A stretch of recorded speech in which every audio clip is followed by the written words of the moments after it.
Mukhang wala si Layla dito mukhang nakikipaglaban sa mga kakampi ko. Nandito nga pala talaga sila.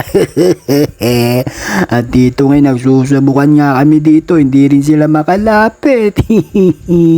Mukhang takot kami pare-parehas Habang busy yung mga kakampi ko, dito muna tayo, magkiklear muna tayo dito. At dumating nga si Layla rito, kaya ito ines-isang ko na siya, tuunahan nyo pa ako Huwag kayong ganun guys, yung sa akin lang yun. At dito nakita ko na naman si Layla, kaya nag-SS ako, kaso nag-flicker siya. At eto nga't matapang na hinabol kami ni Lancelot.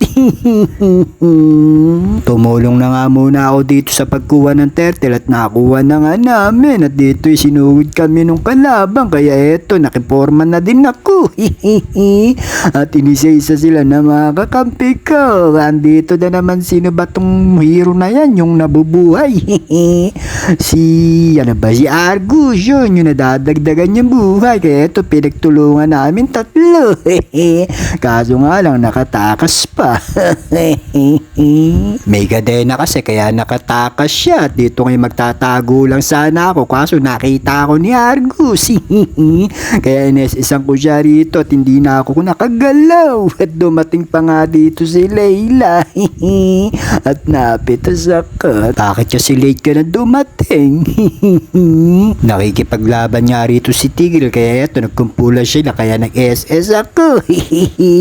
At napitas ko nga dito si Johnson at na-double kill ko pa si Lancelot. Nag-push na nga kami dito ng kakampi ko. Si Tigreal nakatayo lang, naglalag siguro. Kaya eto ipupush pa namin yung kabila para makapasok kami at yung mga minions. Matapang nga na pumasok si Lapu-Lapu at eto nga sinugod kami ng kalaban, napitas tuloy siya. Eto nga tinahabol ako ni Argus pero lumalaban pa rin ako sa kanya. Hindi nga muna ako umuwi dyan at dito nakita ko nagkumpulan yung mga kalaban. Kaso si Tigreal lang yung kasama ko, kaya wala akong napitas. Hindi ko nga iniiwan si Tigreal dyan kasi ayaw pang umuwi, kala siguro kayang-kaya niya lahat yun. Aksidente ko nga napindot yung Win of Nature dyan. At dito nakita ko na naman yung kalaban na nagkukumpulan, kaya eto tinira ko sila ng SS ko at naka-triple kill ako dyan. Napakagaling ko, no? At nagkiklear muna kami ng mga minions para mapasok na namin tong base nila. Wala na yatang kalaban dito, kaya eto nanalo na kami. Maraming salamat sa panonood nyo. Bye bye.